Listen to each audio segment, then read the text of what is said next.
ராஜா இயேசு ராஜா. வாழ்க்கையிலே ஒருவேளை ஆண்டவருடைய சமூகத்திலே நீங்கள் உங்களை ஒப்பு கொடுங்கள். ஆண்டவர் உங்களுடைய வாழ்க்கையில் இருக்கிற எல்லா நெருக்கங்களையும் பாடுகளையும் உபத்திரவங்களையும் ஆண்டவர் மாற்றி போடுவதற்கு வல்லவராயிருக்கிறார். எல்லாம் வரும், நெருக்கங்கள் வரும், பாடுகள் வரும், உபத்திரவங்கள் வரும், எல்லாம் வரும். ஆனாலும் ஆண்டவர் நம்முடைய வாழ்க்கையிலே அதிசயங்களை செய்வதற்கு வல்லவராயிருக்க அவர் பெரியவர். அதைத்தான் யோவான் 1:9 சொல்லுகிறது, உலகத்தில் வந்து எந்த மனுஷனையும் பிரகாசிப்பிக்கிற ஒளியே அந்த மெய்யான ஒளி என்று சொல்லப்பட்டிருக்கிறது. உலகத்திலே வந்து எந்த மனுஷனையும் பிரகாசிப்பிக்கிற ஒளியே அந்த மெய்யான ஒளி என்று சொல்லப்பட்டிருக்கிறது. ஆண்டவர் என்னையும் இந்த வார்த்தையை சொல்லும்படியாக வைத்திருக்கிறார் என்றால் அவருடைய சுத்த கிருபை. எனக்கு பலனோ அதாவது என்னுடைய சத்துவமோ கிடையாது. ஆண்டவர் என்னோடு இருந்து என்னை ஒவ்வொரு நிமிஷமும் நடத்துகிறார், ஒவ்வொரு நாளும் நடத்துகிறார். நெருக்கங்கள் வந்தது, பாடுகள் வந்தது, உபத்திரவங்கள் வந்தது, எல்லாவற்றிலும் என்னை தேர்தல் அடைய செய்து இந்த நிமிடம் வரை அவர் நிறுத்தி இருக்கிறார். அந்த உலகத்திலே பிரகாசிப்பிக்கிற ஒளியாக ஆண்டவர் வைத்திருக்கிறார். இயேசுவின் நாமம் பாவ மன்னிப்பை கொடுக்கிறது. நமக்கு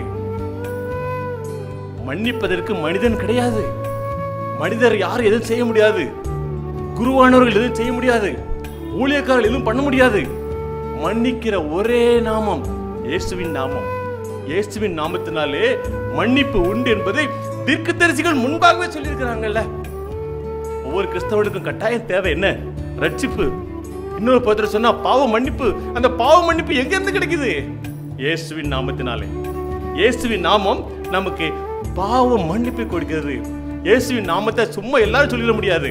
சும்மா இந்த சாதாரண உலகத்தில் உள்ளவங்க பெறலாம் சொல்லிட்டு வாழ்க சொல்லிட்டு போகலாம். ஆனால் இயேசுவின் நாமத்தை சொல்லும் பொழுது நம்முடைய உள்ளமே நடுங்கும். பாவத்தோடு அந்த நாமத்தை உச்சரிக்க முடியாது. இயேசுவின் நாமம் பாவ மன்னிப்பை தருகிறது. முக்கியமான ஒரு காரியம் பார்த்தீங்களா? இயேசுவின் நாமம் உங்களுக்கும் எனக்கும் பாவ மன்னிப்பை தருகிறது. இயேசுவின் நாமம் உங்களையும் என்னையும் பாவத்திலிருந்து விடுதலை செய்கிறது. இயேசுவின் நாமம் உங்களையும் என்னையும் உளையான சேற்றிலிருந்து மீட்கிறது. என்ன கண்பான கர்த்தருடைய பிள்ளையே, நீயும் வேதனை வருத்தத்தோடு இந்த நிகழ்ச்சியை பார்த்து கொண்டு இருக்கிறாயா? உன் வருத்தத்தை, உன் வேதனையை சுமந்த ஒரு தெய்வம் இருக்கிறார். அவமானத்தை ருசித்த ஒரு தெய்வம் இருக்கிறார். அவமானத்தையும் தன்னுடைய உடல் முழுவதும் அடிக்க கொடுத்த ஒரு தெய்வம் இருக்கிறார். காயத்துக்கு ஒப்பு கொடுத்த ஒரு தெய்வம் இந்த தெய்வம். எதற்கு காயப்பட்டார் ஐயா? வேதம் சொல்கிறது அவர் மகா பரிசுத்தர் என்று. அந்த பரிசுத்த தெய்வம் ஏன் அவமானப்படுத்தப்பட்டார்? நம்முடைய ரகசிய பாவம், நம்முடைய துணிகர பாவத்துக்கு, நம்முடைய ரகசிய பாவத்துக்கு மறைமுகமாய் யாருக்கும் தெரியாது என்று எண்ணின அந்த பாவத்துக்காய் அவர் அடிக்கப்பட்டார், காரி துப்பப்பட்டார். அப்பொழுதும் ஒரு வார்த்தையை பேசாமல், என் பிள்ளைகள் இந்த அவமானத்தை ஏற்கக்கூடாது, என் பிள்ளைகள் இந்த வேதனையை படக்கூடாது, என் பிள்ளைக்காய் நான் வருகிறேன் என்று வரம் பிறக்கும் போதே இந்த சிலுவைக்காய் பிறந்து வந்தார் ஐயா. நீ அவிவிசுவாசியா இருக்காத, நீ விசுவாசி. நீ அவிவிசுவாசித்தால் தேவனிடத்திலிருந்து நன்மை பெற்றுக்கொள்ள முடியாது. எங்க ஒரே ஒரு சிம்பிளா ஒரு கதை சொல்றாங்க. இது வரைக்கும் உங்களை கூட்டு வந்துட்டார், சரியா? இந்த நாள் வரைக்கும் அநேக காரியங்களை கடந்து வர கர்த்தர் கிருபை செய்தார். உங்க பலனோ என் பலனோ கிடையாது. ஆனா ஏதோ ஒரு நம்பிக்கை, ஏதோ ஒரு விசுவாசம் கர்த்தர் மேல வச்சு நீங்க ஜெபம் பண்ணீங்க தெரியுமா? ஏதோ ஒரு விசுவாசம் வச்சு நீங்க கர்த்தரை தேடினீங்க தெரியுமா? அந்த விசுவாசம் தான் உங்களை இன்னை வரைக்கும் வச்சிருக்கு. மற்ற மனிதர்களுக்கு தெரியாது. ஆனா கர்த்தரை தேடுகிறவர்களுக்கு இந்த விசுவாசம் இருக்கணும். இந்த விசுவாசம் வழுகி போனது என்று சொன்னால் கர்த்தரிடத்தில் நன்மையை பெற்றுக்கொள்ள முடியாது. சும்மா விளையாட்டான காரியம் இல்லைங்க. நமக்கு குடும்பம் இருக்கு. உங்களுடைய விசுவாசம் வழுகி போக விடாதீங்க. இது வரைக்கும் கூட்டு வந்தார், இனிமேல் கூட்டு போவார். நீங்க பயப்படாதீங்க. ஏன் நீங்க பயப்படுறீங்க? ஒரு காரியம் நடக்கலன்னு சொல்லி ஏன் நீங்க கவலைப்படுறீங்க? ஏன் இவ்வளவு வருத்தத்தோட இருக்கீங்க? இந்த லெந்து நாட்கள் கர்த்தர் உங்களை ஆசீர்வதிப்பாரு. இந்த லெந்து நாட்கள் உங்களுக்கு பிரோஜனமாக்கி கர்த்தர் தருவாரு. இந்த லெந்து நாட்கள் நீங்க தொடர்ந்து நீங்க விசுவாசமா அவரை பிடிச்சு நின்னுங்க. ஆண்டவரே, நீர் என்னை ஆசீர்வதித்தால் ஒழிய உம்மை நான் போக விட மாட்டேன் சொல்லுங்க விசுவாசமா. இழந்து போன விசுவாசத்தை ஆண்டவர் ரெட்டிப்பா உங்களுக்கு தர்றாரு. நம்ம வாழ்க்கையில நம்மளை மறுரூபப்படுத்துகிற வசனங்கள் இது. நம்ம வாழ்க்கையில நம்மளை செதுக்கி எடுக்கிற பகுதி. சிலுவை தியான நேரத்தில் இப்போ நம்மளை நாம உருவாக்கி கொள்ளும் தருணம் இது. அன்பானவர்களே, நீங்கள் தேவனுடைய ஆலயமாக இருக்கிறீர்கள் என்றும் தேவனுடைய ஆவி உங்களில் வாசமாக இருக்கிறது என்றும் நீங்கள் அறியாமல் இருக்கிறீர்களா? நீங்கள் உணராமல் இருக்கிறீர்களா? உங்களை ஜீவ பலியாக தேவனுக்கு ஒப்பு கொடுங்க. உங்க மனம் புதிதாகிறதுனால நீங்க மறுரூபம் அடையுங்க.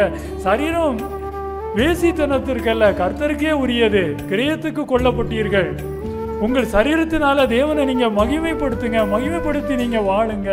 ஒரு மறுரூப வாழ்க்கையா உங்க வாழ்க்கை இருக்கட்டும். கிறிஸ்துவுக்குள் பிரியமானவர்களே, நாளைக்கு ஒரு ரிப்போர்ட், நாளைக்கு ஒரு ரிசல்ட் வரும்போது விழுந்து விழுந்து ஜெபம் பண்றோம். அதற்கு பின்பு வேலை கிடைக்கலன்னு ஒன்று all night prayer, fasting prayer, evening service, எல்லா மீட்டிங்லையும் கலந்து கொள்ள வேண்டியது. வேலை கிடைத்த உடனே எல்லாத்தையும் மறந்துறது. வேலை வேலை வேலை என்று ஓடுகிறது. தேவன் எதிர்பார்க்கிறார், இதற்கு தான் உனக்கு நான் வேலை கொடுத்தேனா? வேலை கிடைப்பதற்கு முன்பாக என்னை தேடினான், ஏன் இப்போ என்னை விட்டு விலகி போய்விட்டாய்? கிறிஸ்துவுக்குள் பிரியமான ஆண்டவர் உங்களை பார்த்து தாங்க கேட்குறாரு. இன்னைக்கு இந்த செய்தியை கேட்டுக்கொண்டிருக்கிற எத்தனை பேர் இந்த தப்பு பண்ணியிருக்கீங்க? ஆண்டவருக்கு நன்றி பலிகளை ஏறெடுத்தோமா? ஆண்டவருக்கு தேங்க்ஸ் சொன்னோமா? இது சொல்கிறார் சங்கீதம் 103:2, அவர் செய்த சகல உபகாரங்களையும் மறவாதே, மறக்காத, நன்றி செலுத்து. தேவன் எதிர்பார்க்கிறெல்லாம் ஒரு நன்றி உள்ள இருதயம் நம்மளுக்கு இருக்கா என்பதற்காக தான். பெற்றோர் பிள்ளைகளிடத்தில் அன்பாக இருக்க வேண்டும். நிறைய பெற்றோரை பார்க்கிறோம், பிள்ளைகளை சும்மா தருதலையா வளர்த்துறாங்க. இஷ்டம் போல பிள்ளை கேட்கறதெல்லாம் வாங்கி கொடுத்து இஷ்டம் போல வளர்க்குறாங்க. என் பிள்ளை சந்தோஷமா இருக்கணும், என் பிள்ளை சொகுசா இருக்கணும்னு சொல்லி. ஆனா அந்த பிள்ளைகள் ஆலயத்திற்கு வருகிறார்களா என்று பார்ப்பதில்லை, அவர்கள் ஜெபிப்பார்களா என்று பார்ப்பதில்லை, அந்த பிள்ளைகளுக்காக பெற்றோர்களாகிய நாம ஜெபிக்கிறோமா என்று கூட பார்ப்பதில்லை. மிக முக்கியமான விஷயம் தன்னுடைய பிள்ளைகளுக்காக ஜெபிப்பது. ஒருவேளை உங்களுக்கெல்லாம் 2 பிள்ளைங்க 3 பிள்ளைங்க இருக்கும், 10 பிள்ளைங்க இருந்தாங்க இவங்களுக்கு. அவ்வளோ பேர் யாருக்கும் இந்த காலத்துல இல்லை. இந்த 2 பிள்ளைங்க 3 பிள்ளைகளுக்காக நாம் ஜெபிக்காமல் யார் யாருக்கா எல்லாமோ கடிதம் எழுதுகிறோம். நல்லதுதான், பரவாயில்ல, அது தப்பாக குறையாக சொல்லல. ஆனால் நீங்கள் ஜெபிக்க வேண்டும். அவர்களை அழைத்து அனுப்பி அவர்களுக்காக நீங்க ஜெபிக்கணும், அவர்களுக்காக நீங்கள் உபவாசம் செய்ய வேண்டும். அவ்வாறு யோபு செய்தார். கிறிஸ்துக்குள் அன்பான தேவ ஜனமே, ஆண்டவருடைய ஆட்டுக்குட்டியானோருடைய ஜீவ புஸ்தகத்திலே பெயர் எழுத வேண்டும் என்றால் சுற்றிலும் இருக்கிறவர்கள் செய்யக்கூடிய பாவத்தின் நிமித்தமாய் அவர்களை குற்றப்படுத்துகிறவர்களாய் இருக்கிறவர்களுடைய பெயர் எழுதப்பட முடியாது. அன்றைக்கு மோசே அவர்கள் செய்த பாவத்தை தெய்வத்தின் இடத்துல போய் குற்றப்படுத்தி அவர்களுக்கு நீங்க தண்டனை கொடுங்க அப்படி சொல்லல, அவர்களை குறித்து குறை சொல்லல, அவர்கள் இப்படிப்பட்ட நபர்கள் அப்படிப்பட்ட நபர்கள் பேசல. அவர் என்ன சொல்றார் கவனிச்சு பார்த்தீங்கன்னா, நீங்க அவங்களை மன்னிக்கணும், நீங்க அவங்களை மன்னிக்கணும். இன்றைய இந்த லெந்து நாட்களில், இந்த சிலுவை தியான நாட்களில் நம்மை சுற்றி சூழ இருக்கக்கூடிய ஜனங்களுக்காக நம்முடைய இருதயம் பரிதவிக்கிறதா இருக்கணும். எத்தனையோ விக்கிரகத்துக்குள்ளே ஜனங்கள் இன்னைக்கும் கிடந்து கொண்டிருக்கிறார்கள், எத்தனையோ பாவத்தில் இருக்கிறாங்க, எத்தனையோ அடிமைத்தனத்தில் இருக்கிறாங்க. இந்த ஜனங்கள் திருந்தவே மாட்டாங்க. அப்படி சொல்றதை விட்டுட்டு, கர்த்தாவே இந்த ஜனங்களின் மேல நீங்க ஒரு விசை மனமிறங்குங்கப்பா என்று மோசையை போல நீங்களும் நானும் திறப்பில் நிற்போம் என்றால் கர்த்தருக்கு மகிமை, ஒரு மிகப்பெரிய நன்மை நம்ம வாழ்க்கையிலே கட்டாய கர்த்தர் செய்வார். அப்போ இயேசு கிறிஸ்து இந்த உலகத்துக்கு வந்ததனுடைய நோக்கம் எதற்கு என்றால், எல்லாரும் பாவம் செஞ்சு தேவனுடைய மகிமையை இழந்து போனார்கள். நீங்களும் நானும் திரும்ப திரும்ப பாவம் செய்து தேவ மகிமை இழந்து விடக்கூடாது. உங்கள் குடும்பம், உங்க பிள்ளைகள், உங்க சந்ததி, இந்த பூமியில் இருக்கிற எல்லா மனிதனும் பாவம் செய்து தேவ மகிமையை இழந்து கொண்டே இருக்கக்கூடாது என்பதற்காக ஒருவர் அடிக்கப்பட்டார், ஒருவர் பாவத்துக்காக ஒப்பு கொடுத்தார், ஒருவர் தன்னை ஒப்பு கொடுத்து விலக்கரையமாய் கொடுத்தது நிமித்தம் அவர் நம்முடைய பாவங்களுக்காக மரித்ததினால், அவர் நம்முடைய பாவங்களுக்காக அக்கிரமங்களுக்காக தன்னை பலியாய் ஒப்பு கொடுத்ததினால் அந்த இழந்து போன மகிமையை திரும்பவும் நமக்கு தருகிறார். எவ்வளவு பெரிய ஸ்லாக்கியம் இல்ல? நாம செலுத்துற பலியினாலெல்லாம் நம்முடைய பாவம் நிவிருத்தி ஆகாது. நமக்காக ஒருத்தர் செலுத்தி இருக்கிற பாவ பலியினால தான் நம்முடைய பாவம் மன்னிக்கப்படுகிறது.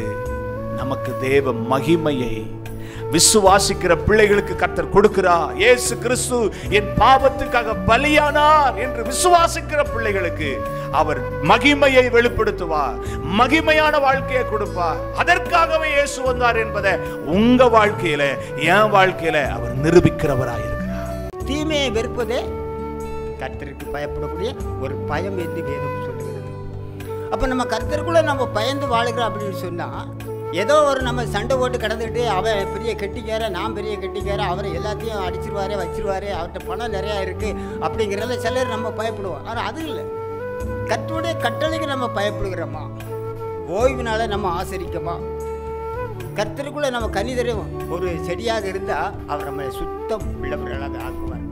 அதனால்தான் மத்திய எழுதின சுவிசேஷத்தில் இயேசு பேசும்போது 5ஆம் அதிகாரம் 8ஆம் வசனம், இருதயத்தில் சுத்தம் உள்ளவர்கள் பாக்கியவான்கள், அவர்கள் தேவனை தரிசிப்பார்கள் என்று சொல்லி வேதத்திலே நமக்கு கொடுக்கப்படுகிறது. பிரியமானவர்களே, நம்ம வாழ்க்கையை நம்ம இந்த கடைசி காலங்களில் ஆராய்ந்து பார்ப்போம். மனம் போல போன பாதையை கொஞ்சம் இந்த வேதத்தை ஆராய்ந்து பார்ப்போம். மோசேயை பார்த்து சொன்னார், என்னுடைய வீட்டில் எங்கும் உண்மையுள்ளவன், அவன் பொய்யே கிடையாது. ஒருவன் தீர்க்கதரிசியா இருந்தால் அவனோடு என்ன செய்வேன்? சொப்பனத்துல தரிசனத்துல பேசுவேன். என் தாசனாகிய மோசேயோ என் வீட்டில் எங்கும் உண்மையில் அவனோடு முகமுகமாய் பேசுவேன். காரணம் என்ன தெரியுமா? அவரிடத்துல என்ன இருந்தது? உண்மை இருந்தது. எங்கும் உண்மை இல்லவன். இன்னைக்கு ஒளிவு மறைவாய் இன்னைக்கு நமக்குள்ள காணப்படுற அந்த அருவருப்புகள், அந்தரங்கள்லாம் நம்மளை விட்டு என்ன செய்யட்டும்? மாறட்டும். வேஷமாகவே மனுஷன் திரிகிறான், விருதாவாகவே என்ன செய்கிறான்? சஞ்சலப்படுகிறான். வேஷம், எல்லா பொய்யான வேஷங்களை தரித்திருக்கிறோம்.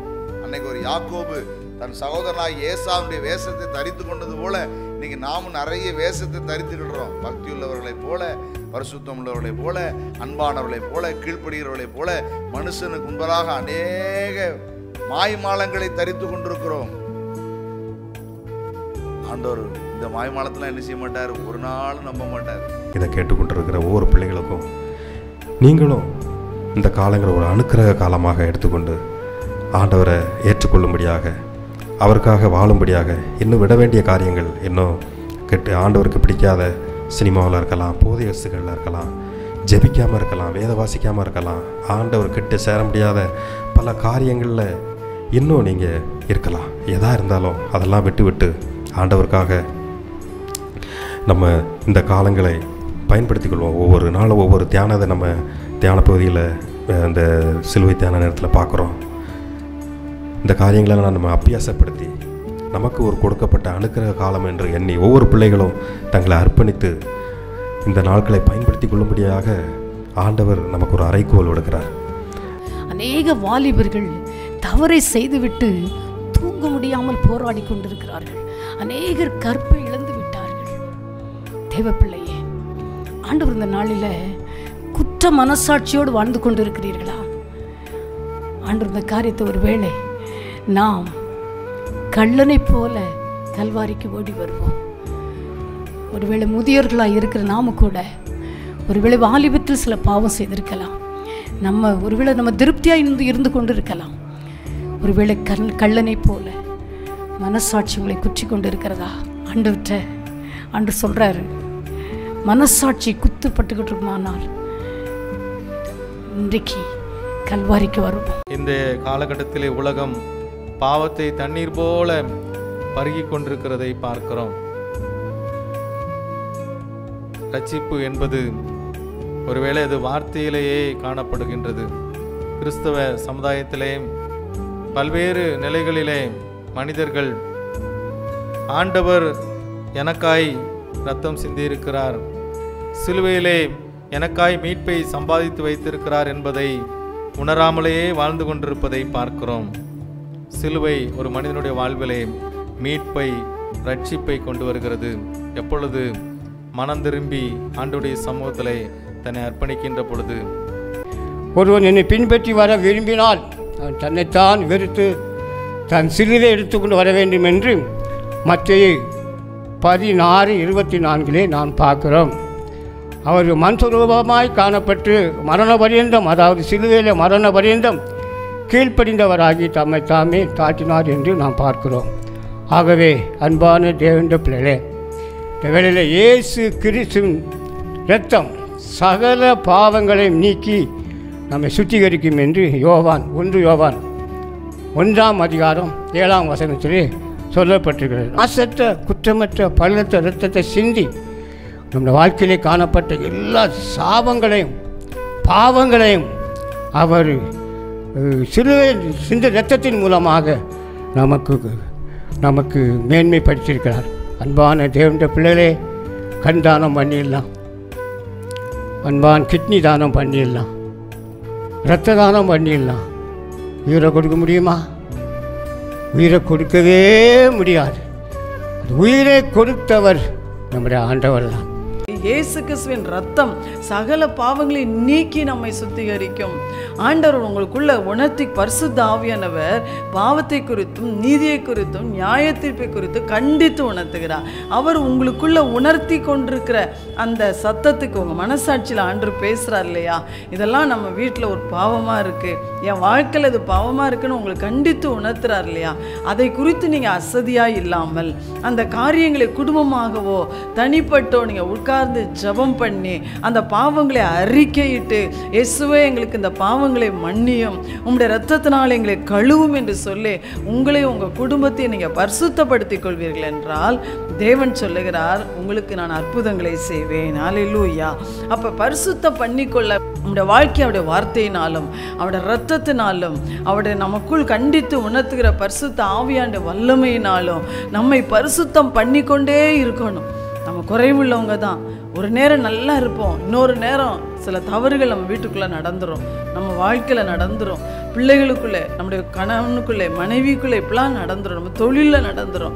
ஆனால் அந்த காரியங்கள் நம்மளை விட்டு அகற்றப்படணும். அப்போ தான் தேவன் நம்ம விரும்புகிற அற்புதங்களை செய்வார். தேவனிடத்தில் சேருகிறவன் அவர் உண்டென்றும் அவர் தம்மை தேடுகிறவர்களுக்கு பலன் அளிக்கிறவர் என்றும் விசுவாசிக்க வேண்டுமா.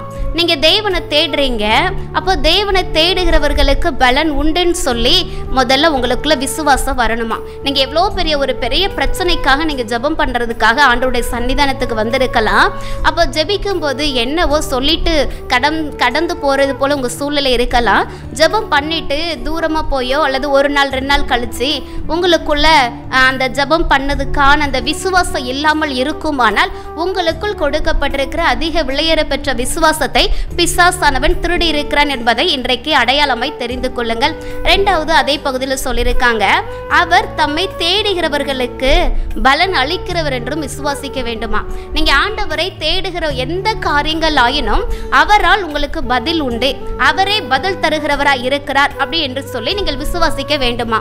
அப்படி விசுவாசத்துக்கு இல்லாம குறைவுபட்டு இருப்பீங்கன்னா பிசாசானவன் திருடனாகிய சத்ருவானவன் உங்களுக்குள் கொடுக்கப்பட்ட விசுவாசத்தை திருடி கொண்டிருக்கிறான் என்று சொல்லி இதை அடையாளப்படுத்தும். இன்றைக்கு ஜீவனுள்ள தேவனாகிய கர்த்தர் உங்களை பார்த்து சொல்லுகிறார், உங்களுக்கு ஜீவன் உண்டாகவும் உங்களுக்கு பரிபூர்ணமாய் இருக்கும்படி இயேசுவானவர் இந்த நாளிலும் சந்திக்கிறார்.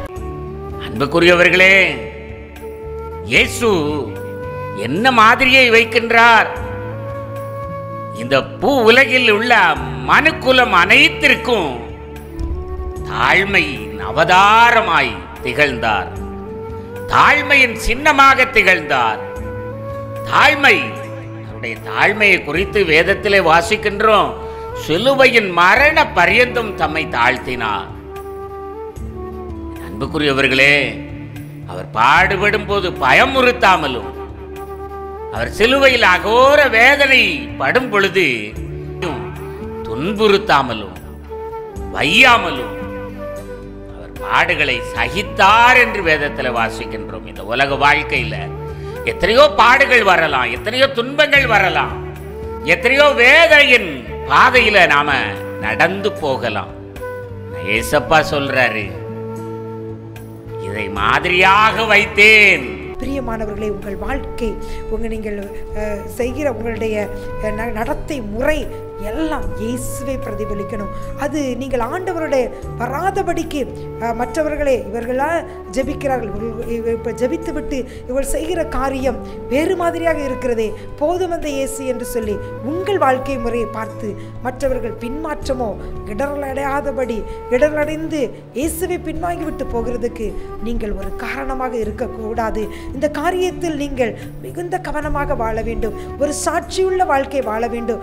உங்கள் நடக்கை, உங்கள் வாழ்க்கை முறை எல்லாவற்றையும் பார்த்து உங்கள் அருகில் இருக்க ஜனங்கள், ஓ இவர்கள் இயேசுவை பின்பற்றுகிறவர்கள், இவர்கள் ஜெபிக்கிறார்கள், இயேசுவை போல மன்னிக்கிறார்கள், இயேசுவை போல அன்பு செலுத்துகிறார்கள், நாங்களும் இந்த தெய்வத்தை தேடி ஓடி வர வேண்டும். அக்கா அண்ணன் எங்களுக்கு ஜெபியுங்கள், இயேசு எப்படி இந்த பிரச்சனைகள் விடுதலை தருவார், நாங்களும் உங்களோட இணைந்து ஆலயத்துக்கு வரலாமா என்று சொல்லி கூட அவர்கள் அன்பாக கேட்டு உங்கள் வாழ்க்கை முறையை பார்த்து உங்களை தேடி வருவார்கள். கல்வாரி ரத்தம் சிந்துவதற்கு யாருடைய பாவம் காரணம்? என்னுடைய பாவம். அதே போல அவர் எல்லா ஜனங்களுக்காகவும் தான் இந்த உலகத்துல என்ன செஞ்சார்? மரித்தார். அதனாலே தான் அவருடைய இரத்தத்தினாலே எல்லா ஜனங்களும் மீட்கப்பட வேண்டும் என்று சொல்லிதான் அவர் எல்லா பாடுகளையும் பொறுமையாக சகித்து கொண்டார். அந்த பாடுகள் வழியாக கடந்து வரும் பொழுது கூட அவர் ஒரு வார்த்தையும் கூட சொல்லாதபடிக்கு உங்களுக்காகவும் எனக்காகவும் அந்த கல்வாரி சிலுவையிலே தன்னையே ஒப்பு கொடுத்தார், அர்ப்பணித்தார். அதை நாம் இன்றைக்கு தியானிக்கிறோமா? ஒருவேளை நம்முடைய வாழ்க்கையில ஏதோ ஒரு பாடுகள் வரும் பொழுது ஆண்டவர் ஏன் எனக்கு இந்த பாடுகளை அனுபவித்தார் என்று சொல்லி அநேக நேரம் வார்த்தைகளை விட்டு விடுகிறோம். பொறுமையா இருக்க நம்மகிட்ட பலன் இல்லை. ஆனால் அந்த ஆண்டவராய் இயேசு கிறிஸ்துவுக்குள்ளாக நாம் வாழும் பொழுது அந்த பாடுகள் வழியாக நாம் கடந்து சென்றால் மாத்திரம்தான் அந்த நித்திய ஜீவனை பெற்றுக்கொள்ள முடியும். எல்லாவற்றுக்கும் மேலாக தேவனுடைய அன்பு நம்ம இடத்துல இருக்க வேண்டும். இயேசு கிறிஸ்துவாக அவர் நமக்குள்ள வரும் பொழுது தேவன் எப்படி நன்மை செய்கிறாரோ, எப்படி எல்லாரும் மேலும் நேசிக்கிறாரோ, எப்படி மற்றவர்களுக்கு உதவி செய்கிறாரோ, அப்படிப்பட்ட கிருபை நமக்கு என்ன செய்யும்? உண்டாகும். தேவனுடைய பிள்ளைகளா இதை கேட்கிற நீங்கள் இப்பொழுது நீங்கள் உங்கள் வாழ்க்கையை இயேசு கிறிஸ்துவுக்கு அர்ப்பணிப்பிக்கலானால் ஆண்டவர் நன்மையான வழியிலே நடத்த போதுமானவர், பரிசுத்தமான வழியிலே நடத்த போதுமானவர். இன்னும் சொல்ல போனால் குறைவுகளை நிறைவாக்கி அனுதினமும் நல்ல எல்லா விதத்திலும் சிறப்பாய் வாழக்கூடிய பெரிய கிருபை ஆண்டவர் என்ன செய்வார்? தருவார். ஒருவேளை நீங்கள் தேவனற்றவர்களாக இருக்கிறீர்களா, இந்த இயேசு கிறிஸ்துவிட்ட வந்தீங்கன்னா உங்கள் வாழ்க்கை ஜெயமாக இருக்கும், பரிசுத்தமாக இருக்கும். உங்கள் வாழ்க்கை மேன்மையாக சஞ்சலம் இல்லாத, இன்னும் பயமில்லாத, மரணத்தை குறித்து எவ்விதத்திலும் சஞ்சலப்படாத ஒரு வாழ்க்கை உங்களுக்கு என்ன செய்யும்? உண்டாகும். ஆகையினால நாம் இந்த நாளில் தியானிச்சிருக்கிறோம், தேவனற்றவர்களாக இருந்தால் என்ன, நான் எப்படிப்பட்ட தீமை அனுபவிக்க வேண்டியிருக்கும். ஆனால் இயேசு கிறிஸ்துவாகிய தேவன் நமக்குள்ள இருந்தால் எவ்விதமாக நன்மையான காரியங்களை அனுபவிக்க முடியும் என்பதற்கு நானே உங்களுக்கு ஒரு சாட்சியாக ஆண்டவர் நிறுத்தி இருக்கிறார். நிச்சயமாக அப்படிப்பட்ட கிருபை நமக்கு தருவாராக. நம்ம வாழ்க்கையில் நம்ம ரொம்ப நேசிக்கிறோம், நம்ம ஹெல்ப் பண்ணணும்னு நினைக்கிறோம்னா பிளட் கொடுக்கலாம். ஜீவனுக்கு ஒருத்தங்களுக்கு வந்து உங்கள் ஃப்ரெண்டுக்கும் உங்களுக்கும் ஒரே பிளட் குரூப்னால் நம்ம என்ன செய்வோம்? கொடுப்போம். அதே மிஞ்சி போனால் இப்போ நிறைய இடங்களில் நம்ம பார்க்குறது சிறுநீரகங்கள், கிட்னியை வந்து என்ன செய்கிறாங்க? தானம் பண்ணுறாங்க, லிவரை தானம் பண்ணுறாங்க, இப்படி செய்கிறாங்க. ஆனால் இந்த இடத்துல ஜீவன் இப்போ என் உயிர் போனால் உன் உயிர் வாழும் அப்படிங்கிற பட்சத்தில் தான் அந்த உண்மையான அன்பு என்ன செய்யப்படும்? தெரியப்படும். ஆனால் இந்த உலகத்தில் எங்கே நம்ம பார்த்தாலும் எந்த கடவுளும் எந்த மனிதருக்கு செய்யாததை நம்ம தேவன் என்ன செஞ்சிருக்கார். நம்ம ஒவ்வொருத்தருக்காக தன் ஜீவனை என்ன செஞ்சார்? சிலுவையில் என்ன செஞ்சார்? சிந்தினார். கேட்கலாம், எதுக்கு கடவுள் வந்து நமக்காக சிலுவையில் ரத்தத்தை சிந்தணும், எதுக்கு அவர் நமக்காக ஜீவனை கொடுக்கணும், ஏன் நாங்கள் கேட்டோமான்னு கூட நிறைய பேர் என்ன செய்யலாம்? கேட்கலாம். அப்படி இல்லை, நம்ம பாவம் மன்னிக்கப்படணும்னா கண்டிப்பாக ஏதாட்டும் ஒரு ரத்தம் என்ன செய்யப்படணும்? சிந்தப்படணும். அப்போ எல்லாருக்காகவும் இந்த உலகத்தில் இன்னும் பிறக்கிறவங்க, இதுக்கு முன்னாடி பிறந்தவங்க, இன்னும் இருக்கிற எல்லா சந்ததிகளுக்காகவும் அவங்களுடைய பாவங்களை தீர்க்கிறதற்காக, அவங்கள கண்டிப்பாக பரலோகத்துக்கு கொண்டு சேர்ப்பதற்காக ஒரு குற்றமில்லாத ஒரு ரத்தம் அடிக்கப்படணும், சிந்தப்படணும். அப்படின்னா குற்றமில்லாதவர் யாருன்னா நம்மளை படைத்த ஆண்டவர் தான். எனக்கு அன்பான தேவஜனமே, நம்மை சுற்றி இருக்கக்கூடிய சகல ஜனங்களும் நம்மை நியாயம் தீர்த்தாலும் சரி, அவர்கள் பாவத்திலும் மோசத்திலும் அகப்பட்டவர்கள். ஆனால் நம்மை நியாயம் தீர்க்கக்கூடிய தேவனானவர் எந்த பாவத்திலும் அகப்படாமலும் எந்த மோசத்திலும் அகப்படாமலும் பரிசுத்தமான தேவன். இவளிடத்தில் இயேசு கிறிஸ்து சொன்ன காரியம், போ, இனி பாவம் செய்யாதே, உன்னுடைய பாவம் மன்னிக்கப்பட்டது, உன்னுடைய பாவத்திற்காக நான் மரிக்கப் போகிறேன், என்னுடைய இரத்தத்தை கொடுக்க போகிறேன், உன்னுடைய பாவத்திற்கு கிரயமாக என்னுடைய இரத்தம், என்னுடைய சரீரத்தின் சொந்த இரத்தத்தை நான் கொடுக்க போகிறேன். இனி பாவம் செய்யாதே, இனி ஒருபோதும் பாவம் செய்யாதே என்று சொல்லிவிட்டார். எனக்கு அன்பான தேவ ஜனமே, இதுதான் தேவனுடைய அன்பு. அவள் ஒரு விபச்சார ஸ்திரியாக இருந்தாலும் சரி, அவள் பாவம் செய்யக்கூடிய ஸ்திரியாக இருந்தாலும் சரி, அவள் மோசம் செய்யக்கூடிய ஸ்திரியாக இருந்தாலும் சரி, இயேசு கிறிஸ்துவுக்கு அந்த ஆத்துமா நித்திய ஜீவனுக்கு வேண்டும். அந்த ஆத்துமா கெட்டு போகாமல் என் தேவனாகிய கர்த்தரிடத்தில் நான் கொண்டு செல்ல வேண்டும் என்கின்ற அன்பு தேவனிடத்தில் இருந்தது. யோபு 5:17 சொல்லுகிறது, கர்த்தருடைய சிட்சையை அற்பமாக எண்ணாதிருங்கள். கர்த்தர் கொடுக்கிற சிட்சையை அற்பமாக எண்ணக்கூடாது. ஒருவேளை ஒரு தவறு செய்திருந்தால் அதை நாம் ஏற்றுக்கொள்ள வேண்டும். தாவீது ஏற்றுக்கொண்டான். பத்சேபாளிடத்திலிருந்து பாவம் செய்த பொழுது அவளுடைய மகன் வியாதியாய் கிடக்கும் பொழுது உபவாசத்தோடு ஜெபிக்கிறான். ஆனால் கர்த்தருடைய வார்த்தை வந்தது, அவன் மரித்து போவான் என்று சொல்லி. அதை மரித்தவுடன் அவன் சந்தோஷமாக, அவன் வருத்தப்படவில்லை, துக்கப்படவில்லை, சோர்ந்து போய் இருக்கவில்லை. கர்த்தர் சொன்னதான், எனக்கு தண்டனை கிடைச்சிருச்சு, என் மகனை இழந்து விட்டேன் என்று சொல்லி மீண்டுமாக குளித்து ஸ்நானம் பண்ணி அவன் பச்சைபலத்தில் பிரவேசித்தான். அவன் நல்லதொரு சாலமோனை பெற்றுக்கொண்டான். எனவே நாம் சோர்ந்து போய் இராதபடிக்கு, நாம் பாவத்தில் விழுந்து விட்டாலும் அற்பமாய் எண்ணப்பட்டாலும் மீண்டுமாக கர்த்தரிடத்தில் வரும்பொழுது அவர் நம்மை சேர்த்து கொண்டு நம்மை ஆதரிக்கிற தேவனாக இருக்கின்றார். எனவே நாம் ஒரு நாளும் அற்பமாய் எண்ணக்கூடாது. கர்த்தருடைய ஆலயத்திற்கு போவதிலாகட்டும், அல்லது வேதத்தை வாசிப்பதிலாகட்டும், அல்லது ஜெபிக்கிறதிலாகட்டும், ஏதோ ஒரு காரியத்தில் கர்த்தர் சொன்ன வார்த்தை, இயேசு சொன்ன வார்த்தை ஒன்றிலும் நாம் குறைவு விடாதவர்களாக நம்ம இருக்கும் பொழுது கர்த்தர் நமக்கு பலத்தை கொடுப்பார். எத்தனையோ வித்தியாசமான வேதனைகள், சோதனைகள் நம்முடைய வாழ்க்கையிலே வந்தாலும் நமக்குள்ளாக இருக்க வேண்டிய ஒரே ஒரு நம்பிக்கையான என்ன தெரியுமா? சோதனையை ஜெயித்தவர் என்னோடு கூட இருக்கிறார். இந்த உலகத்தை ஜெயித்தவர் என்னோடு கூட இருக்கிறார். இந்த உலகத்தில் இருக்கிறவனிலும் என்னில் இருக்கிற இயேசு பெரியவர் என்ற நம்பிக்கை இன்றைக்கு உங்களுக்குள் கடந்து வரும்பொழுது தேவனுடைய பிள்ளைகளே, அவர் உங்களுக்கு உதவி செய்ய வல்லவராய் இருக்கிறார். ஒருவேளை தேவனுடைய பிள்ளைகளே, நாம் செய்த பாவங்களினால் வரும் தண்டனையெல்லாம் அவர் இன்றைக்கு ஏற்றுக்கொண்டு காயப்பட்டு நொறுக்கப்பட்டு அந்த கடைசி சொட்டு ரத்தத்தை நமக்காக சிந்தி அழகையெல்லாம் இழந்தார். ஏன் தெரியுமா? அந்த சமாதானத்தை நமக்கு தருவதற்காக. தேவ பிள்ளைகள், அவர் அழகை இழந்ததெல்லாம் நம்மை அழகுபடுத்தி ஆவிக்குரிய உலக சரீர வாழ்க்கையில் நம்மை செழிப்பாய் ஆசீர்வதிப்பதற்காக நாம் உண்மையாய் அர்ப்பணித்து அவர் விரும்பாத அத்தனையும் விட்டு நம்மை பரிசுத்தமாக்கும் பொழுது அந்த ஜீவ தண்ணீர் நமக்குள்ளாய் கடந்து வரும். ஒருவேளை நீங்கள் வியாதியினால் கொடூரமாய் தாக்கப்பட்ட, என்னுடைய வியாதியின் கொடூரம் என்றைக்கு என்னை விட்டு மாறும், நான் தினமும் மருத்துவமனைக்கு செல்லுகிறேனே, என்னால் இந்த பலவீனத்தை தாங்கிக் கொள்ள முடியவில்லை என்று சொல்லி கலங்கி கொண்டிருக்கலாம். தேவ பிள்ளைகளே, இன்றைக்கு அந்த ஜீவ தண்ணீராகிய இயேசு கிறிஸ்து உங்க வாழ்க்கைக்குள்ள வந்திருக்கிறாரு. அவருடைய தழும்புகளால் நீங்க குணமாக போறீங்க. யோபுவை பாருங்க, தன் சகோதரருக்காக, தன் சிநேகிதருக்காக அவன் வேண்டுதல் செய்தனால ஆண்டவர் அவன் சிறையிருப்பை மாற்றினார்னு பார்க்குறோம். விசுவாசத்தோடு கூட அவன் வைத்திருந்த நம்பிக்கை, அவன் மனைவி தேவனை தூஷித்து ஜீவனை விடும் என்று சொல்லும்போது கூட அவன் சொன்ன வார்த்தையை நம்ம பார்த்தோமானால், தேவனிடத்தில் எத்தனையோ நன்மைகளை பெற்றுக்கொண்ட நாம் கொஞ்சமாவது தீமைகளை அனுபவிக்கக்கூடாதான்னு சொல்கிறோம். நம்மிடத்தினுடைய விசுவாசம் எப்படி இருக்கிறது? நம்ம ஒரு கஷ்டம் வந்துட்டாலே, என்ன ஆண்டவரே நான் என்ன பாவம் செய்தேன், எனக்கு இப்படி கஷ்டம், நம்ம உணர்கிறோமா? நம்மிடத்திலே ஆண்டவர் பேரில் விசுவாசம் இருந்தால் நம்ம உடம்புக்கு எந்த ஒரு நோயும் வராது. ஏன்னா சரீரம் முழுவதும் ஆண்டவர் வாசமாக இருக்கிறார். கிறிஸ்துவனிடத்தில் நாம் இருக்கிறோமா? கிறிஸ்து நம்மோடு கூட இருக்கிறாரா? ஆனால் நாம் கிறிஸ்துவனிடத்தில் இருக்கிறோம்னு சொல்லி வெளியில் சொல்லிடலாம், நான் இயேசுவின் பிள்ளைன்னு சொல்லலாம். ஆனால் இயேசு நம்ம உள்ளத்தில் இருக்கிறாரா, வாசம் பண்ணுகிறாரா? அந்த நம்பிக்கை நம்மிடத்தில் இருக்கிறதா? அந்த விசுவாசம் நம்மிடத்தில் இருக்கிறதா? மற்றவர்களுக்கு போதிக்கிற நீ முதலாவது எப்படிப்பட்டவனாக இருக்க வேண்டும்? ஆண்டவரிடத்திலே நீ பெற்றுக்கொண்ட அற்புதங்கள், அதிசயங்கள், மகிமைகளை நீ சொல்லுகிறவனாக காணப்பட வேண்டும்.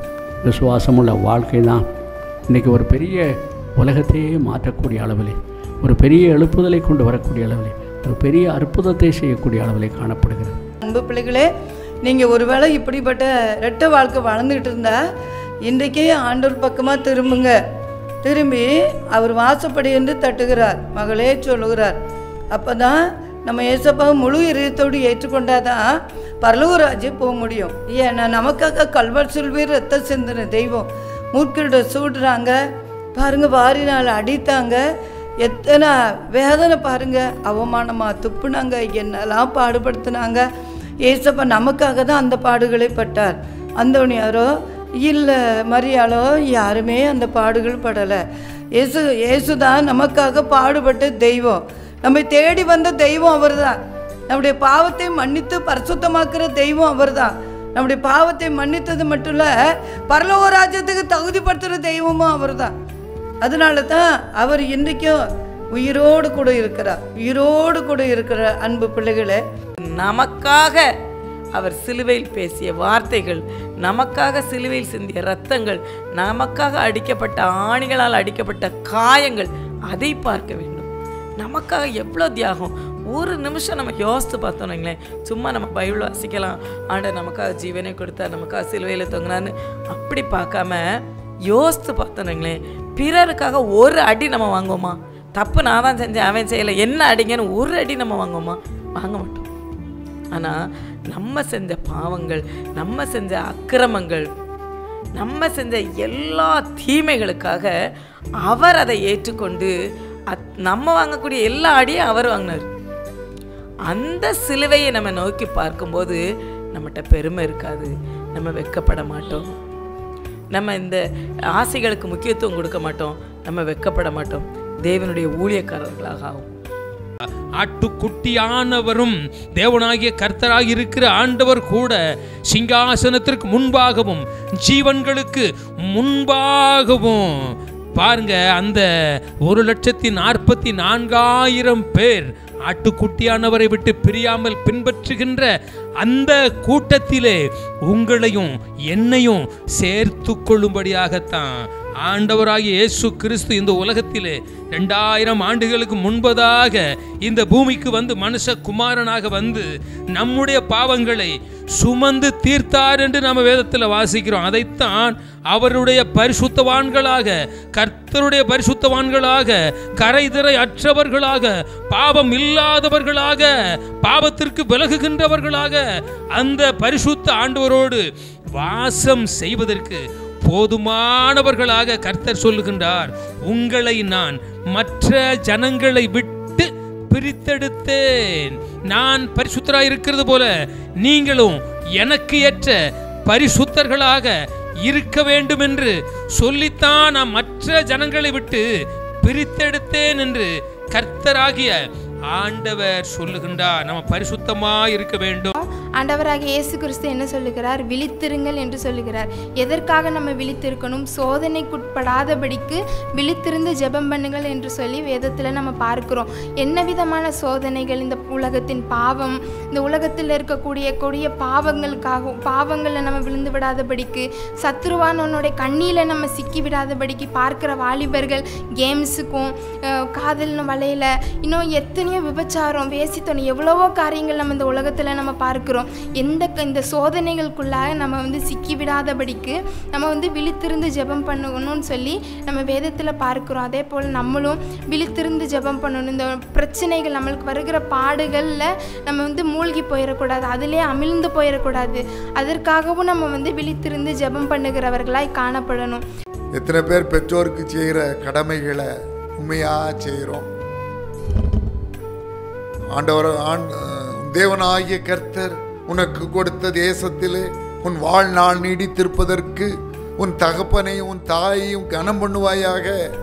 இந்த கற்பனை பழைய ஏற்பாட்டிலும் வருகிறது, புதிய ஏற்பாட்டிலும் வருகிறது. பெற்றோரை நேசிக்கிறோமா?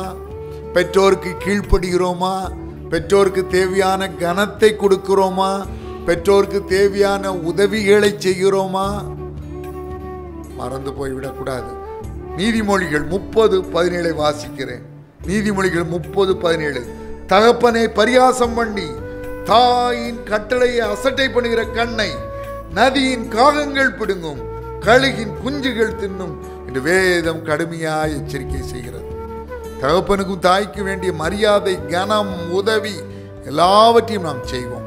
ஒரு நாளும் ஒரு வேதனைப்பட நாம் காரணமாய் அமைந்து விடக்கூடாது. அவருடைய கண்ணீருக்கு நாம் காரணமாய் அமைந்து விடக்கூடாது. கர்த்தர் உங்களுக்கு இந்த நாளில சுகத்தை கொடுக்கிற வேளையிலே நீங்க என்ன செய்வீங்க? வாயை மூடிட்டு சும்மாவா இருப்பீங்க? உங்களுக்கு தெரிந்தவர்கள், உங்கள் பெற்றோர்கள், உங்களுக்கு அறிந்தவர்கள், உங்கள் வீடுக்கு அருகாமையில் உள்ளவர்கள், உங்கள் திருச்சபையில் உள்ள மக்கள் என்று சொல்லி எல்லாரையும் பார்த்து சாட்சியாய் அறிவிப்பீர்கள் அல்லவா? என் இயேசு எனக்கு சுகமாக்கினார், எனக்கு இப்படி ஒரு காய்ச்சல் இருந்துச்சு, ஏசப்பா எனக்கு சுகமாக்கிட்டாங்க, என் சரீரத்தில் இப்படி ஒரு கட்டி இருந்துச்சு, ஏசப்பா எனக்கு சுகமாக்கினாங்கன்னு சொல்லி நீங்க எல்லா இடத்துலையும் போய் இயேசுவின் நாமத்தை பறைசாற்றுவீர்கள் அல்லவா? தேவன் அதற்காகவே இந்த வியாதியை உங்கள் சரீரத்தில் அனுமதித்திருக்கலாம். என் மகள் மூலமாய், என் மகன் மூலமாய் இந்த வியாதியை நான் குணப்படுத்தும் பொழுது அவள் என் நாமத்தை பறைசாற்றுவாள் என்று சொல்லி அறிந்து தேவனுடைய நாமம் மகிமைப்படுவதற்காக இந்த வியாதி உங்கள் சரீரத்திலே வந்திருக்கலாம். தேவனுடைய நாமம் நம் மூலமாய் மகிமைப்படுவதற்காக நம்முடைய சரீரத்தில் அந்த வியாதி வருகிறது. சரி, அப்ப நம்முடைய சரீரத்தில் வியாதி இருக்கிறது, பலவீனம் இருக்கிறது. அப்ப இந்த பலவீனம் எப்படி மாறும்? எத்தனையோ நாங்கள் மருந்துகள் எடுத்தாச்சு, எவ்வளோ மாத்திரைகள் போட்டாச்சு, எத்தனையோ டாக்டரை நாங்கள் பார்த்தாச்சு, ஆனா என் சரீரத்தில் இன்னும் பலன் இல்லையே.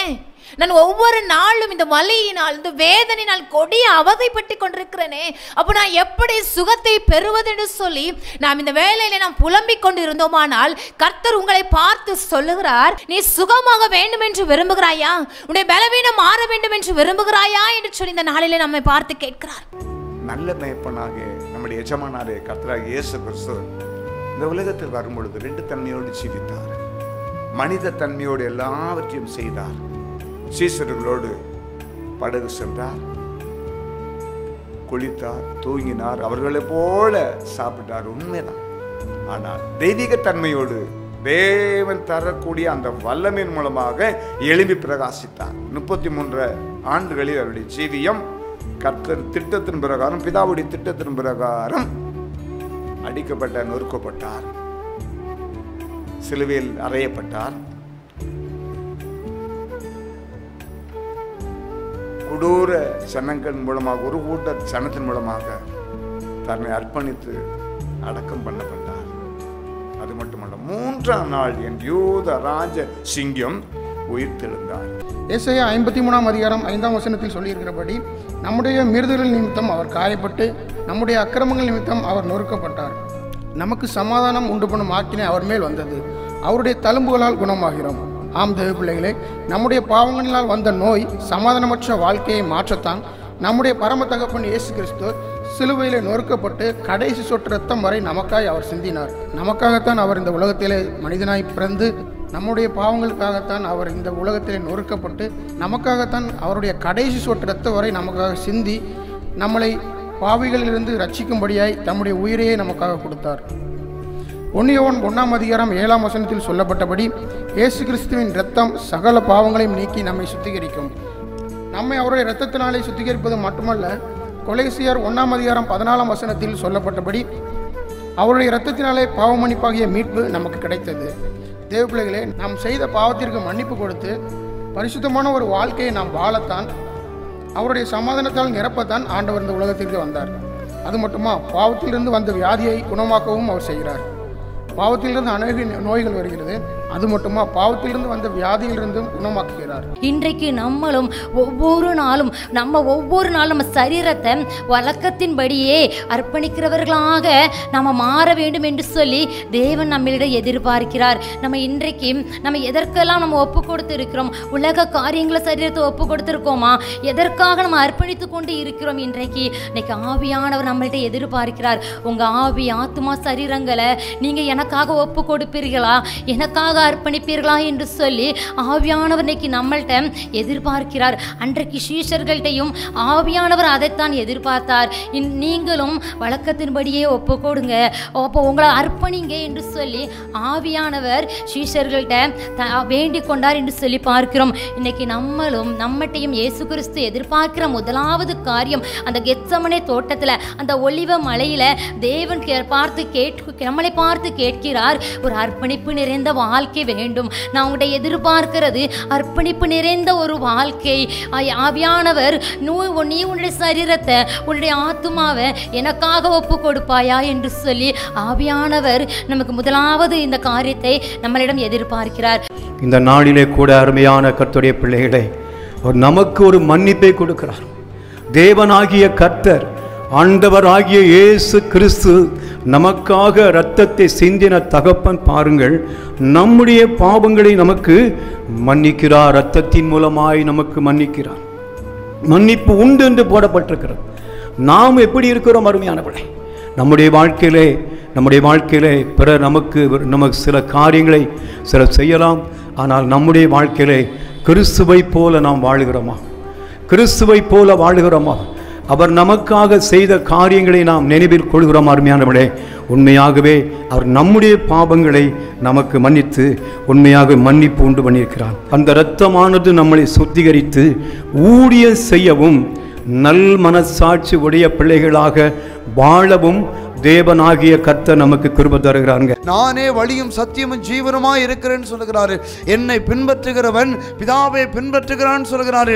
நான் என்ன இந்த பூலோகத்தில் செய்து முடித்தேனோ அதையே நீ செய்து முடித்துடு, நீ வல்லவ ராஜ்யத்துக்குள்ள வந்துடலாம். அவர் பரிசுத்தமாக வாழ்ந்திருக்கிறாரு. அவர் பிதாவின் சித்தம் கட்டுண்டவர்களை காவலந்தர் விடுதலையாக்கணும், மூங்களை முறிக்கணும், சத்துருவின் சகல வல்லமைகளை நிர்மூலமாக்கணும். அதற்காகத்தான் இந்த பூலோகத்துக்கு வந்திருக்கிறாரு. அதே போலதான் நம்மளை தாயின் கருவறை உருவாதுக்கு முன்னே, அவனை தாயின் கரு உலக தோற்றத்துக்கு முன்னே அந்த கர்த்தருடைய சித்தத்தை நிறைவேற்றுறதுக்கு தான், செய்து முடிக்கிறதுக்கு தான் ஆண்டவர் உங்களை என்ன செய்கிறார்? முன்குறித்திருக்கிறாரு. அதான் சொல்றாரு, உலக தோற்றத்துக்கு முன்னே உன்னை முன்குறித்திருக்கிற, தாயின் கருவில உருவாதுக்கு முன்னே உன்னை முன்குறித்திருக்கிற. எதுக்குன்னா அவர் சித்தங்களை செய்து முடிக்கிறதுக்கு. அவர் என்ன செய்யறாரு? குமாரன் சொல்றாரு, என் ஆவியை என்ன செய்ய உன் கையில ஒப்பு கொடுத்து எல்லாம் செய்து முடித்துட்டேன் அப்படின்னு சொல்ற. எல்லாம் முடிந்தது அப்படின்னு சொல்றாரு. நம்ம என்னதை முடித்திருக்கிறோம்? சுவிசேஷத்தை முடித்திருக்கிறோமா? உலகத்தில் உள்ளவர்கள் யாரால் உண்டானது? பிசாசனால் உண்டானது. உலகத்தின் காரியங்கள் எல்லாம் பிசாசனால் உண்டானது. மாம்சத்தின் நிச்சய, கண்களின் நிச்சய, ஜீவனத்தின் பெருமை எல்லாம் உலகத்தில் உண்டானது. நம்ம உலக கவலையில ஏன் மூழ்கி இருக்கணும்? அதே நேரத்தில் ஆண்டு சமத்தில் அமர்ந்து இருக்கும் போது வேதத்தை வாசித்து ஜெபிக்க ஆண்டு நம்மளை என்ன செய்யறாரு? நம்ம கவலையிலெல்லாம் மாற்றி ஒரு நல்ல பங்கை தெரிந்து கொள்வதற்கு ஆண்டு உதவி செய்யறாரு. அதுபோல ரெட்டிப்பான அந்த அரணுக்குள் திரும்பும்போது வசனங்கிற அந்த இதுல நம்ம திரும்பும் போது ஆண்டு நம்ம ரெண்டிப்பான ஆசீர்வாதத்தை கொடுத்து ஆண்டு என்ன செய்யறாரு? உயர்த்துவாரு. நல்ல பங்கை தெரிந்து கொண்டதுனால உலக கவலையில் மூழ்கி விடாதபடி, உலக காரியத்தில் அவள் விழுந்து விடாதபடி தன்னை காத்து கொண்டதுனால, நல்ல பங்கு மரியாதை போல நல்ல பங்கு தெரிந்து கொண்டதுனால அவளை ஆசீர்வதித்து ஆண்டவர் ரெண்டத்தனையும் ஆண்டவர் ஆசீர்வதித்து உயர்த்தினாரு. இந்த சிறியரில் ஒருவனுக்கு நீங்கள் எதை செய்தீர்களோ அதை எனக்கே செய்தீர்கள். நீங்கள் கொஞ்சம் கவனிச்சு பாருங்க. நாம் கொஞ்சம் சுயநலம் உள்ளவர்களாகவே இருப்போம். உதவி செய்வோம், அது நமக்கு வேண்டியவங்களாக இருந்தால் உதவி செய்வோம், நம்ம நேசிக்கிறவங்களாக இருந்தால் உதவி செய்வோம். விசாரிப்போம். யாரை விசாரிப்போம்? நமக்கு நன்கு அறிமுகமானவர்களாக இருந்தால் அவங்கள விசாரிப்போம். அவங்கள வச்சு நமக்கு ஏதாவது உதவிகள் கிடைத்திருந்தால் அல்லது ஏதாவது காரியம் ஆக வேண்டியது இருக்குன்னா, அவங்க ஏதாவது ஒரு கஷ்டத்தில் இருந்தால் அவங்கள நம்ம என்ன செய்வோம்? விசாரிப்போம். யாரை மருத்துவமனையில் போய் பார்ப்போம்? நம்முடைய குடும்ப உறவுகளில் யாராவது வியாதிப்பட்டிருந்தால் அல்லது நம்முடைய நெருக்கமான சொந்தங்களில் யாராவது வியாதியாய் மருத்துவமனையில் அனுமதிக்கப்பட்டிருந்தால் அல்லது நம்மோடு நெருங்கிய தொடர்பில் இருக்கிற சிநேகிதர்கள் யாராவது பலவீனமாக மருத்துவமனையில் இருந்தால் அவங்கள போய் நம்ம என்ன செய்வோம்? ஏன்னா நம்ம இந்த பூமியில் செய்கிற ஒவ்வொரு கிரியைகளும் ஆண்டவருடைய ஞாபக புஸ்தகத்தில் பதிவு செய்யப்படுகிறது. அதனால் நற்கிரியைகள் நாம் நிச்சயம் செய்ய வேண்டும். தான தர்மங்கள் நாம் நிச்சயம் செய்ய வேண்டும்.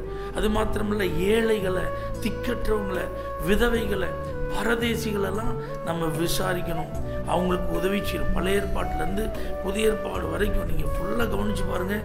தேவன் இப்படிப்பட்டவர்கள் மேல் அதிக அக்கறை உள்ளவராக இருக்கிறார். நம்முடைய வாழ்க்கையில் கூட ஒரு சில பாவத்தில் நம்ம தோற்று போகிறோமா? ஒரு சில காரியத்தில் தோற்று போகிறோன்னா ஆண்டவர் என்ன கேட்குறார்? அந்த பாவத்தை ஜெயிக்க நான் உனக்கு கிருபை தருது எல்லாம் ஓகே. அந்த பாவத்தை ஜெயிக்கிறதுக்கு முதலாவது நீ உன்னை எப்படி ஆயத்தப்படுத்தி இருக்க? அவங்கள நான் ஃபாலோ பண்ணினா அவங்களுடைய ஸ்டோரியை பார்ப்பேன், அவங்களோட ஃபோட்டோவை நான் அப்பப்போ பார்த்துக்கிடுவேன். தெரிஞ்சோம் ஆண்டவரே இந்த பாவம் தப்புன்னு தெரிஞ்சு என்னை மன்னிப்பு விடுதலை தாங்க, திருப்படியும் அந்த ஆளை ஃபாலோவுக்குள்ளே வச்சுருந்தா எப்படி? அதான் ஆண்டவர் கேட்கிறார். நீ ஆயத்தப்படு, உனக்கு நான் ஜெயத்தை தருவேன். நீ ஆயத்தப்படாம நான் உனக்கு ஜெயம் தர முடியாது. பாவத்தை ஜெயிக்கணும்னா ஆயத்தம் தேவை. பிரதர் நாடகத்தை பார்க்குற பிரதர் எனக்காக ஜோமனுக்கு நாடகம் பார்க்கக்கூடாது, நாடகம் பார்க்கக்கூடாதுன்னா அந்த டிவிக்கு ரீசார்ஜ் பண்றது நிப்பாட்டுங்க, நாடகம் பார்க்க முடியாதுல்ல. பாவத்தை ஜெயிக்கணும்னா கூட நமக்கு ஆயத்தம் தேவை. ஆயத்தம் உள்ளவனுக்கு தான் பரலோகம் உதவி பண்ண முடியும். பாவம் பண்ணத்தக்க எல்லாத்தையும் பக்கத்தில் வச்சுட்டு இந்த பாவத்தை செய்யக்கூடாதுன்னா ஆண்டவன் நமக்கு உதவி பண்ணுவது கொஞ்சம் சந்தேகமா மாறிடும். ஆயத்தம் படுங்க. வாலிப தம்பி, வாலிப தங்கச்சி, அம்மா அப்பா எல்லாருக்கும் சேர்ந்து பொதுவான செய்தி, ஆயத்தப்படுங்க. நம்முடைய பாவங்களை சிலுவையிலே சுமந்தார். ஹல்லேலூயா. அவருடைய தழும்புகளால் குணமாகிறோம். அவர் நம்முடைய பாவங்களை சிலுவையிலே சுமந்து தீர்த்து விட்டார். உலகத்தில் மிக கொடியது பாவம். பாவத்திற்கு தப்பும் வழி தெரியாமல் மனிதர்கள் இன்று எங்கெல்லாமோ ஓடிக்கொண்டு இருக்கிறார். இயேசு கிறிஸ்துவின் ரத்தம் மாத்திரமே பாவங்களை நீக்கி நம்மை சுத்திகரிக்கும். நாம் பாவம் செய்யவில்லை என்றால் சொல்வோமானால் நம்மை நாமே வஞ்சிக்கிறவர்களாக இருக்கிறோம். இயேசு கிறிஸ்துவின் ரத்தம் பாவங்களை நீக்கி சுத்திகரிக்கும். ஒரு மனிதன் பாவம் செய்வான், ஆனால் அவனுடைய உள்ளத்தில் ஒரு பெரிய பாரம் அழித்து கொண்டிருக்கும். அந்த பாரம் நீங்க வேண்டும் என்று சொன்னால், இயேசுவே உம்முடைய இரத்தத்தினால என்னை கழுவும், என்னை கழுவி சுத்திகரியும். ஒருவேளை இந்த நாட்களில் நீங்கள் செய்த பாவங்கள் உங்களை அழித்து கொண்டு இருக்கிறதா, ஒரு நிமிஷம் அவருடைய சமூகத்தில் வந்து, இயேசுவே என் பாவங்கள், நான் பாவம் செய்து விட்டேன், எனக்கு இதில் இருந்து ஒரு மீட்பு இல்லையா, எனக்கு ஒரு விடுதலையா இல்லையா என்று சொல்லி கலங்கி கொண்டு இருக்கிறீர்களா? கர்த்தருடைய சமூகத்தில் கெஞ்சுங்கள். இயேசுவே என்னுடைய பாவங்களை, என் மீறுதல்களை மன்னிங்கன்னு சொல்லி கேளு. என்னில் கனி கொடாதிருக்கிற கொடி எதுவோ அதை அவர் அறுத்து போடுகிறார். பார்க்குறார், 2 வருஷம் 3 வருஷம் பார்க்குறாரு, பரவாயில்ல சரி ஆயிடுவான் அப்படின்னா அதுக்கு என்னென்ன ஹெல்ப் பண்ணணுமோ பண்ணுறாரு. சில நம்மளும் ஆண்டவர் விட்டு சில நேரங்களில் கொஞ்சம் பின்னாடி போயிடுறோம், அவருக்கு பிரியமில்லாமல் நடந்துருக்கோம், அவருக்கு பிரியமில்லாத கேட்குறோம் செய்கிறோம். ஆனால் சில நேரங்களில் கடைசி ஒரு வாரம் ஏசப்பா என்னை மன்னிச்சிருங்கன்னு சொன்ன உடனே என்ன செய்கிறாரு, மனம் இறங்கி மன்னித்து நம்ம வழியில் சேவைப்படுத்தி கொடுக்குறாரு. சிலர் என்ன செய்கிறாங்க, இருக்கிற பாவத்திலே இன்னும் மேலும் மேலும் செஞ்சு ஆண்டவர் அதிகமாக கோவப்படுத்துகிறாங்க. அப்படி கோவப்படுத்த அவர் நினைக்கிறாரு, இனிமேல் இது வந்து கனி கொடுக்க வாய்ப்பு இல்லை அப்படின்னு சொல்லி அவங்க மேலே கோவப்படுறாரு. அப்பேற்பட்ட சூழ்நிலை வரும்போது அவங்க என்ன செய்கிறாங்க, தண்டிக்கப்படுகிறாங்க. சிலர் நினைப்பாங்க, நம்ம இவ்வளோ காலம் எக்ஸ்பீரியன்ஸ் இருக்குது, இவ்வளோ காலம் நம்மக்கிட்ட வந்து பணம் இருக்குது, இவ்வளோ பேர் நம்மளை ஒர்க் பண்ணுறாங்க, இவ்வளோ கஸ்டமர் இருக்காங்க அப்படின்னு சொல்லி வியாபாரத்தில் தன்னிச்சையாக முடிவெடுப்பாங்க. அந்த முடிவுகள் எல்லாமே பார்த்திங்கன்னா முதல்ல சக்ஸஸாக போகிற மாதிரி தெரியும். ஆனால் ஒரு குறிப்பிட்ட எல்கையில் பார்த்திங்கன்னா நமக்கு ஒரு வீழ்ச்சி வரலாம். அந்த வளரும்போது நம்ம ஐயையோ முதல்ல ஜெபம் பண்ண மறந்துட்டோமே, ஐயோ முதல்ல ஆண்டோட ஆலோசனை மறந்துட்டோமே அப்படின்னு சொல்லி அதுக்கப்புறம் நம்ம யோசிப்போம். ஆனால் அதுக்கு முன்பதாகவே இதுவரைக்கும் ஆண்டவர் என்னை நடத்தியிருக்கிறாரு, இதுவரைக்கும் ஆலோசனை கொடுத்துருக்கிறார் அப்படின்னு சொல்லி நம்ம பழைய வெற்றிகள் தோல்விகள் எல்லாத்தையும் ஆண்டவர்கிட்ட போய் ஒப்பு கொடுத்துட்டு 2வது தடவை எப்படி செய்யணும் அப்படின்னு ஆலோசனை கேட்டோம்னா அவர் அழகாக நடத்துவார். இயேசு கிறிஸ்து இந்த பூமியில ஊழியம் செய்த நாட்களிலே ஒரு முறை அவர் தெருவழியாய் போய் கொண்டிருந்தார். அப்பொழுது குஷ்டரோகமாய் நிறைந்திருந்த ஒரு மனிதன், உமக்கு சித்தமானால் என்னை சுத்தமாக்குமால் ஆகும் என்று சொல்லி ஓடி வந்து அவருடைய பாதத்தில், அந்த மலையிலிருந்து இறங்கி வருகிற இயேசுவின் பாதத்தில் வந்து விழுந்தான். இயேசு அவனுக்கு சுகம் கொடுத்தார், அற்புதத்தை செய்தார்.